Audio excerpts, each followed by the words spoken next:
The bigger the government, the smaller the citizen. This is one of the most important realizations about society you will ever have. In fact, this understanding is the primary reason for America's unique success as both a free and affluent society.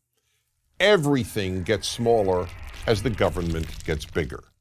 Liberty gets smaller, individuality gets smaller, goodness gets smaller, and human character gets smaller. This is not a political point on behalf of a political party. It is simply an observable fact, and it's just common sense. Now, no one denies that government can and must do certain things. There's plenty for government to do. It's the government that must protect us from foreign attacks. That's why we have armed forces. It's the government that must protect us from criminals within our country. That's why we have police. Likewise, fire departments and courts are obviously necessary government institutions. And yes, when all else fails, private and religious-based charities, families, friends, then too the government must be there to provide a safety net of last resort. But it must always be of last resort. When government is the first resort, the first place citizens look when they have a problem, bad things happen. As government grows, almost everything else begins to disappear. The first thing that goes when government gets bigger than it needs to be is goodness. Yes, goodness. As the state gets bigger, people simply do less good for their fellow citizens. After all, why help others when the government will do it for you?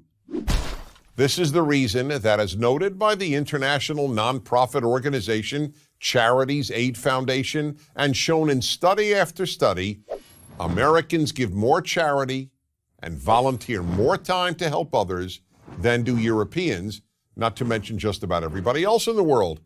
From the beginning, Americans understood that government must be small, and therefore individuals must devote time and money to helping others, as well as non-governmental institutions of goodness.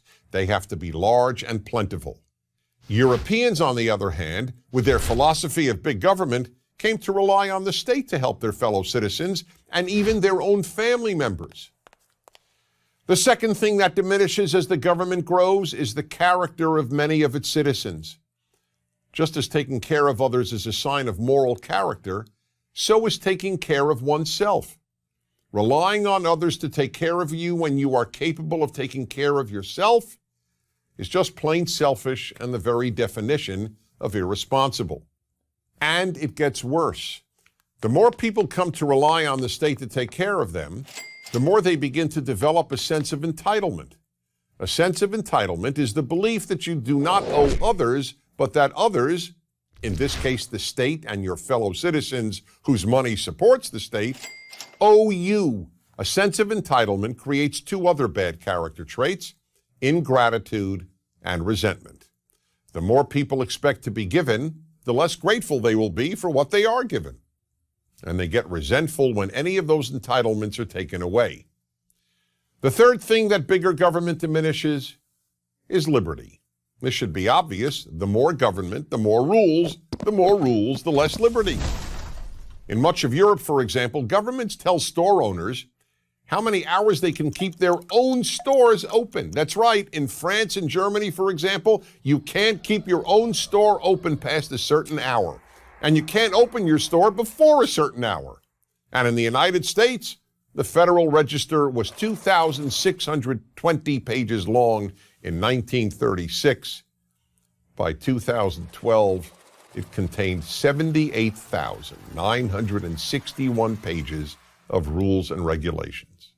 There are, however, some things big government always does increase: corruption, fraud, and theft.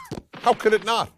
Unless you think people are angels and that political power attracts angels, you know that a lot of people with almost unlimited power and with access to almost unlimited sums of money will abuse those powers. So for all these reasons, small government was the vision of the people who founded the United States of America. It is the major reason America has given more people more freedom and more opportunity to live a better life. than any other country has. I'm Dennis Prager. Join Prager University, subscribe to our YouTube channel, and sign up for free at prageru.com.